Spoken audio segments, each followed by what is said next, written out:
Welcome back to Oklahoma Gardening. Today we're headed down to Oklahoma County to see how they're bringing a community garden back online. We're also learning about white-tailed deer in the garden. We also have a tip on how to extend your cool season crop. Plus, we have a few plant highlights.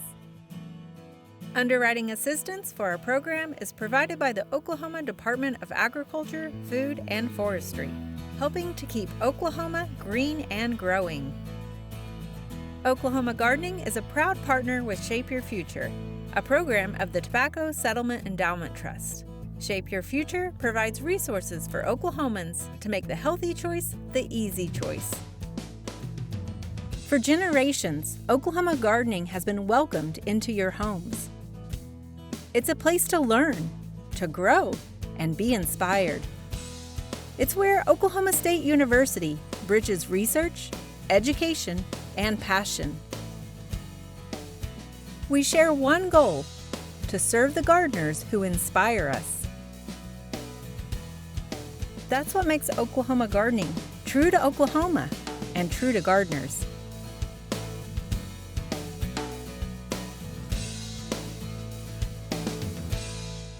Today I wanted to showcase a plant that we're adding into our sun perennial garden, and you can see that it's quite a large, wide bed, and so we're using this Ilex crenata, or Japanese holly, which this cultivar is called sky pencil, and we're using this sort of as a divider between this both sides of the bed here.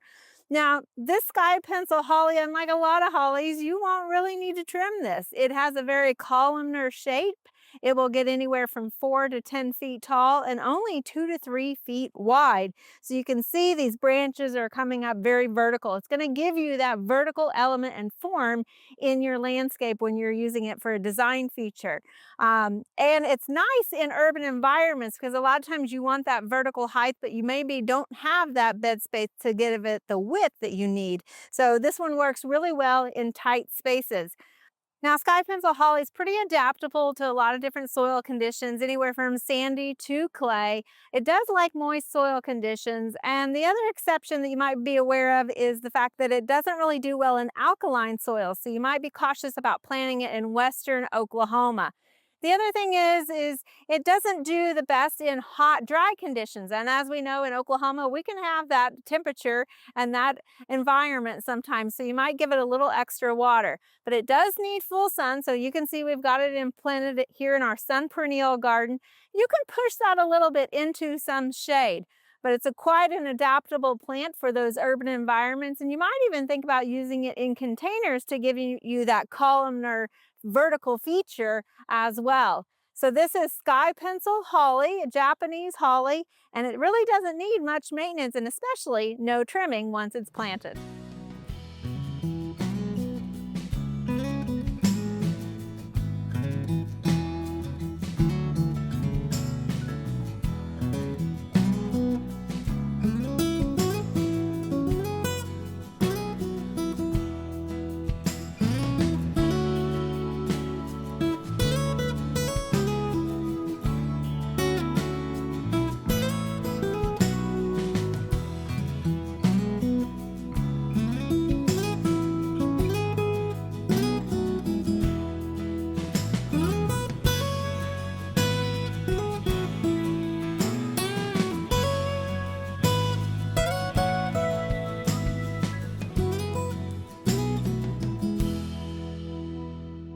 Today we are at the Oklahoma County OSU Extension office, and joining me is Mason Huddleston, who is the Urban Ag Extension Educator. Mason, thank you so much for joining me today. Thanks for having me. I've been wanting to be on here for so long. Oh, it is great to have you on here, and unfortunately the weather kind of turned on us, so we're inside. It's so windy today. It is Oklahoma. Yeah. So, but what we came down to talk about is your community garden that you're sort of revitalizing. Let's talk a little bit about that, because I think sometimes we get this grandiose idea about community gardens and the pretty of it and the benefits and this altruistic idea of it, but they're a lot of work. They are. The community gardens are surprisingly a lot of work. I didn't realize it getting into it, but it's also really rewarding work, right?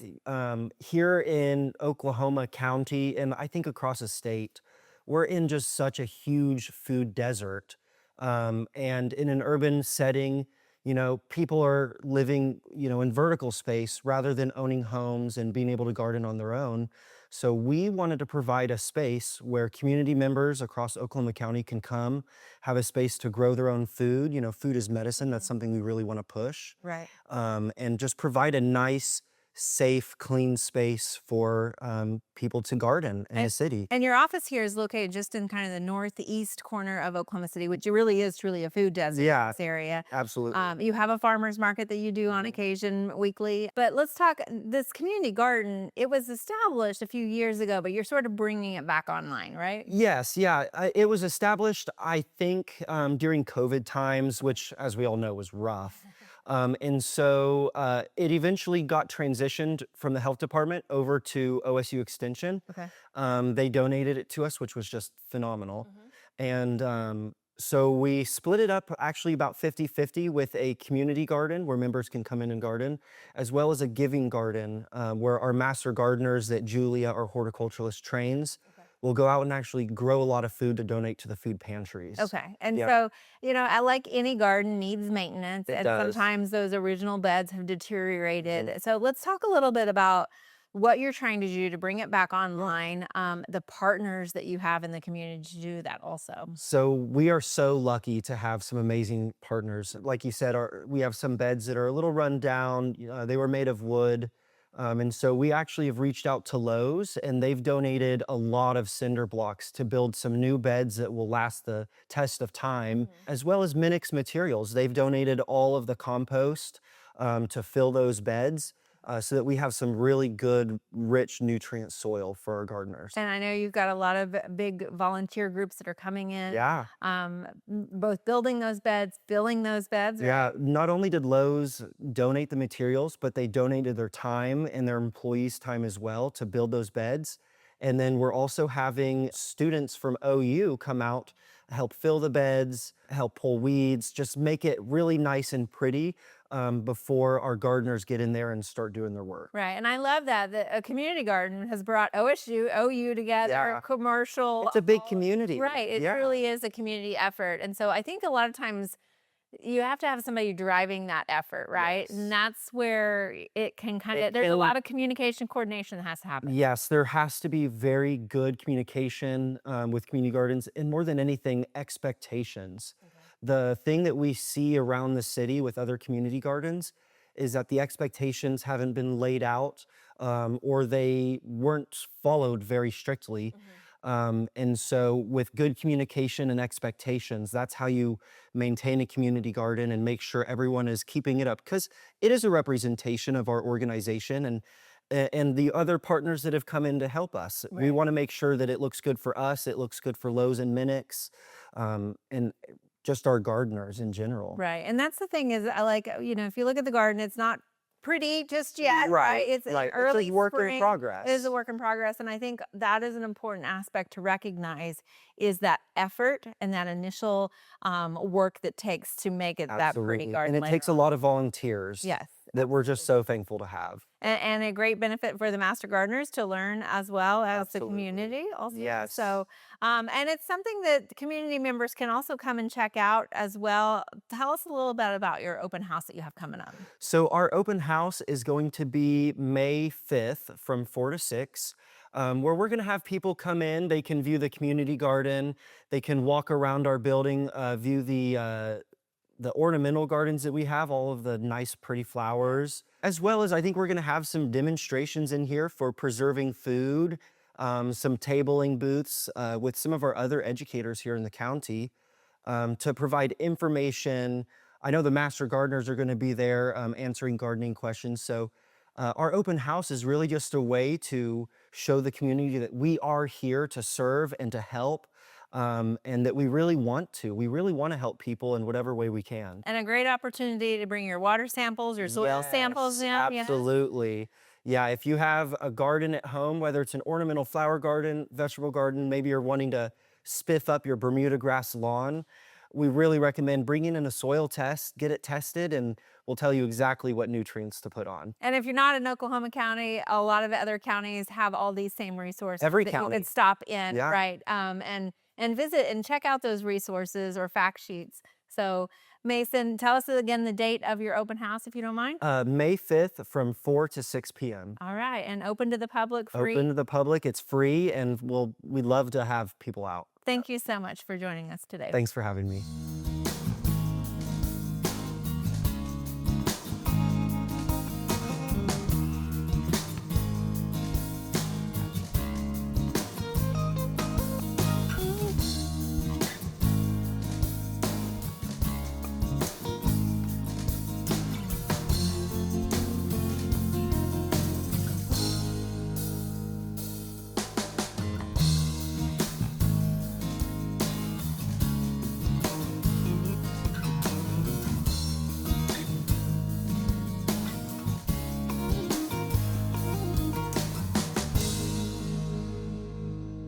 Today I want to introduce you to a cultivar of Bosnian pine. This is Emerald Arrow. You can see it has a beautiful upright form, which is most known for. It's got these very dense, deeply colored green needles. And also it's got this columnar shape, arrow shape that doesn't require any pruning. So that's one of the benefits of this particular cultivar. Now it is hardy from zones 5 to 8, which covers most of Oklahoma. You might be a little bit cautious as you go into southern Oklahoma, because while it needs full sun, that heat can sort of affect it. So that's where site selection might be a little bit important. Now it handles most soil conditions rather well, including alkaline soil, making it a good candidate for western Oklahoma. It can handle clay soils, but what it can't handle is soggy soils. So if you have clay soils, you want to make sure to maybe plant it a little bit high, or specifically in an area that doesn't drain towards that site where you're going to plant it. So you don't want to have soggy conditions for this plant to grow in. But like I said, it's a low maintenance plant. It's a nice evergreen. It's going to top out about 12 to 15 feet in height and get about 7 to 8 feet wide. So it's going to give you a nice kind of compact shape, again, without the pruning. So this particular cultivar, again, is Emerald Arrow Bosnian Pine. It might be one that you want to try in your landscape.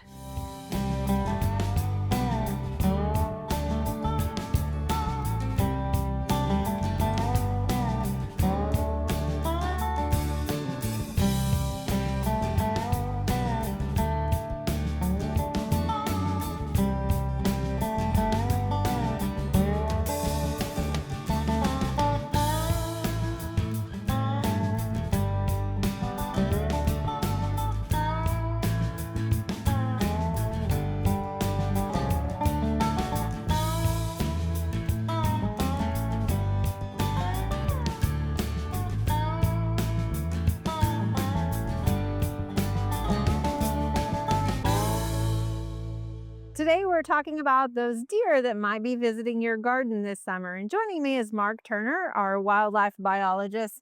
And Mark, thank you for joining us. So a lot of times we think about deer late in the fall going into winter during rut and some of that damage they can cause, right?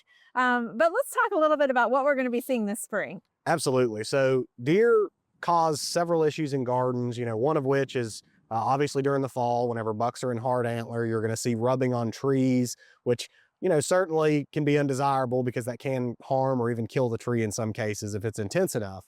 But throughout the year and really, especially during the summertime, we can see issues with deer eating the growth of plants that we might have in our gardens, both gardens that are producing food for us, as well as gardens where we have flowers we want to see. And so certainly that can be an issue. Folks like seeing deer around their homes, but not whenever they're eating the plants that they have. We don't like the damage of it, right? Exactly. So let's talk a little bit about just their natural habitat. I know we have deer that maybe kind of follow the creek line here behind us, and then we'll sneak up into the garden a little bit. Is that where we always find them, is in those transition zones a little bit? Yeah, so deer are very common across most of Oklahoma, and you'll see them in different places depending on the part of the state you're in, but generally you are going to find them associated with some sort of woody cover a lot of the time. You will see them in grassland systems with taller vegetation as well, but generally, yeah, they're going to be in some cover during the day, and then in the evenings you're going to see them come out, and unfortunately, if it's in your garden, you're going to see them come out in the evenings. They may spend the night foraging, and then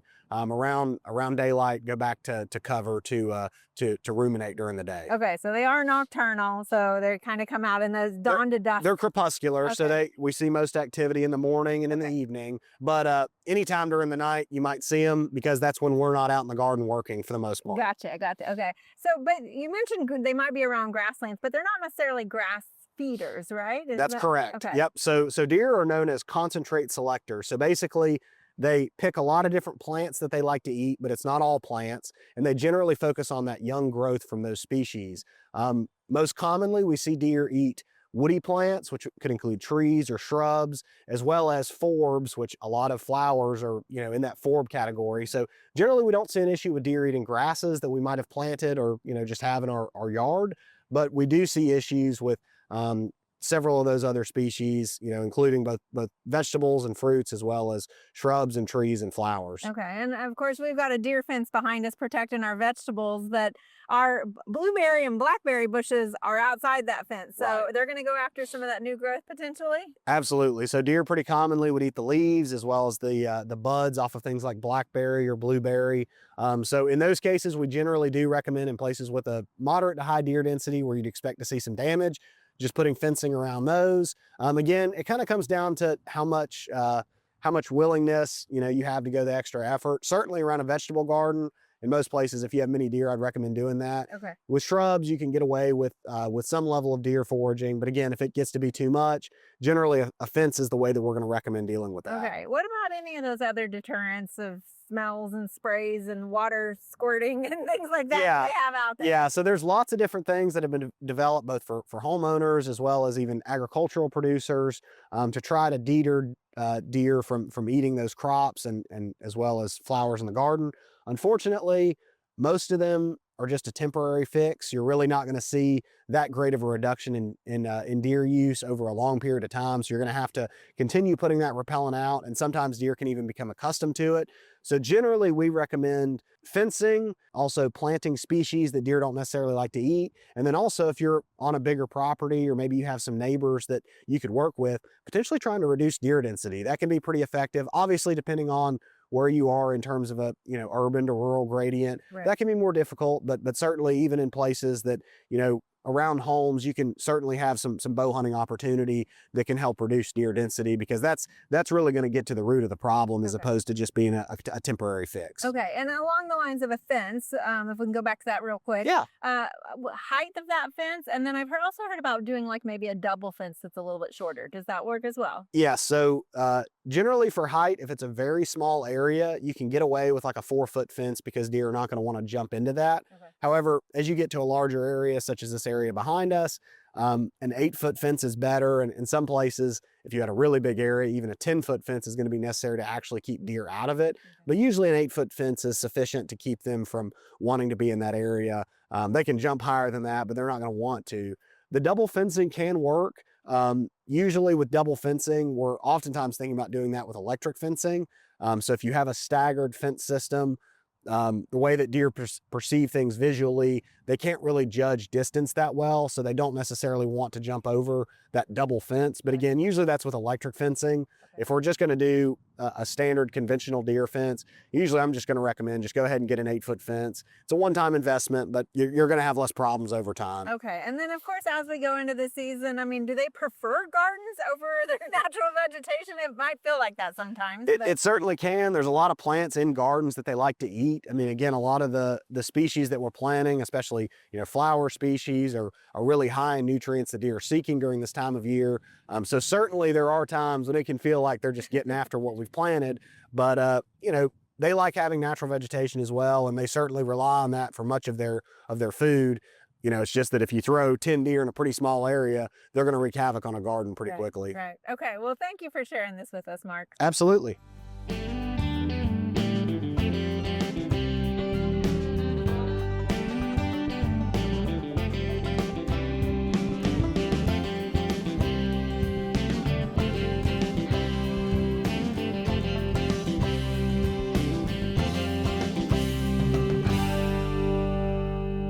Today we're back out here at the OSU Student Farm, and joining me is Parker Lasavica, who is the assistant manager here. And it looks like we've got some cool season crops. And I gotta say, anybody that's grown cool season crops in this last couple of months with the fluctuating temperatures, it's kind of been tricky, hasn't it? It's been very tricky. We've had some crazy extremes this spring. And cool season crops like that, you know, average temperature like we all like, right? That's right. Yep. 70s highs, lows in the 40s.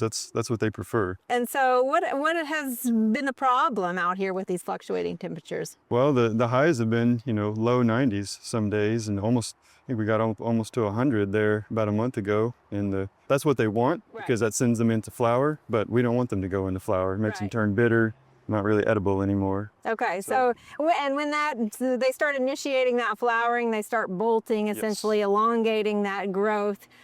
When we're after the leaves and the vegetation, so we want to keep them in that vegetative state as long as possible, right? That's right, yep. So tell me a little bit about what you're doing here to mitigate that heat and protect them and keep them from bolting. Sure, yeah. So you can see we've got a shade cloth. It's kind of like sunblock for plants, but what it is this woven fabric, kind of a plasticky material.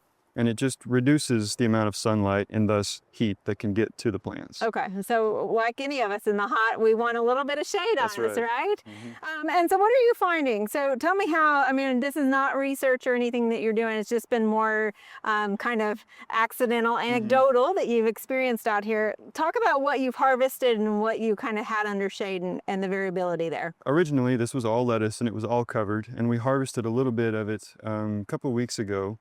We harvested a section, and a few extra plants got uncovered, and we're left without shade for 4 days. And all it took was 4 days of highs in the 80s, and they started going bitter. Really? So, okay. Yeah. So you kind of were just thinking you would try this. What percentage of shade did you get to do this with? So for the lettuces, we picked a 50% shade. They come in all ranges, 20, 35, 50, even up to 75, and you get into 90, that's basically patio shade at that point. Right. But so that might be a little too much. A little too much, okay. Yeah. Especially for your more heat-sensitive crops like lettuce and maybe some herbs, 50% is a good one to go for. Okay, and then you can kind of adjust as you see how things work from there. Right. It looks like it just was kind of buried as if you were using freeze cloth or plastic. Has that made harvesting a little tricky, or how do you recommend that? A little bit. So we were trying to beat the highs in the forecast, and we were moving fast, and all we had at the time was just burying. We just put the wire hoops in, covered it, buried it on either side. What I would recommend is maybe burying one side and then using something like rocks or whatever you got, something to weigh down the other side, because it has been difficult to harvest. We've had to kind of pull up, unbury it, and then it throws some dirt on the plants. And if you could just move the rocks, lift up a side, get in, harvest, put it back down, that would be much easier. Okay. Well, of course, you're doing this for the shade, but have you found any other benefits to having it covered? There actually have been a few other benefits. So since we have the row entirely covered, it works as wind protection. For one thing, the plants are much more tender under the shade, but also bugs can't see it as well, so we've had reduced insect pressure. And then even rain splatter. So especially lettuce is notoriously bad for getting rain splatter on the leaves. Which kind of will get some dirt on it too sometimes with that. Yeah. And so this greatly reduces that dirt that gets on the leaves. So it sounds like an overall much cleaner product that you're harvesting here as well. That's right. Yep. That's amazing. And I know, we're talking about this as a practice with cool season crops, but tomatoes are kind of in that certain range too. And I think a lot of times people don't realize that even though they're full sun plant, that in our extreme sun, sometimes they need a little bit of shade as well. They do. We don't really have a way to cover those out here, but if you do have a way to cover, again, with maybe a 35 or 50% shade, that'll help with sun scald, tomatoes and peppers, and probably even eggplant as far as that goes. Okay, yeah, that's a good point. So later on when the temperatures start warming up for them for sure, and kind of giving them a little break later on in the season as well. Sure. Yeah. Thanks for this idea, Parker. You bet.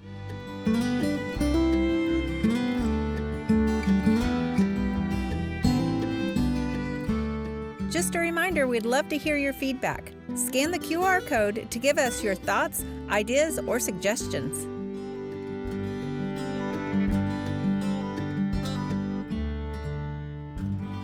And as always, if you have any questions about today's show, please reach out to your local county OSU Extension office or feel free to leave us a comment on our social media.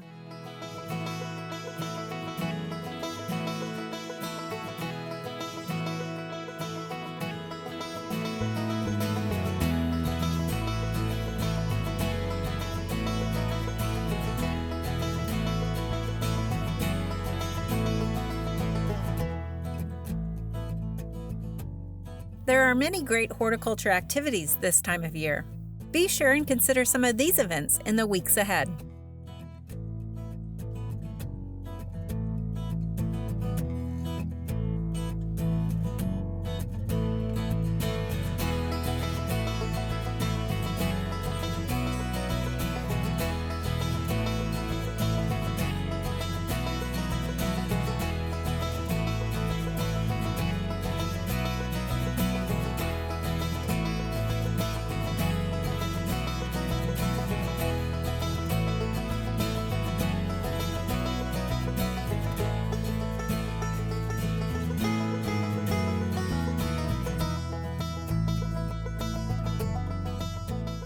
Next week on Oklahoma Gardening, we're headed to Tulsa for a sneak peek of the Tulsa Garden Club's annual garden tour. It's one of the most popular shows, and you won't want to miss it. I think you should be like, we're inside. We're inside because it's crazy Oklahoma weather. Yeah. Today we're back here at the OSU Student Farm, and joining me is Parster. That's okay.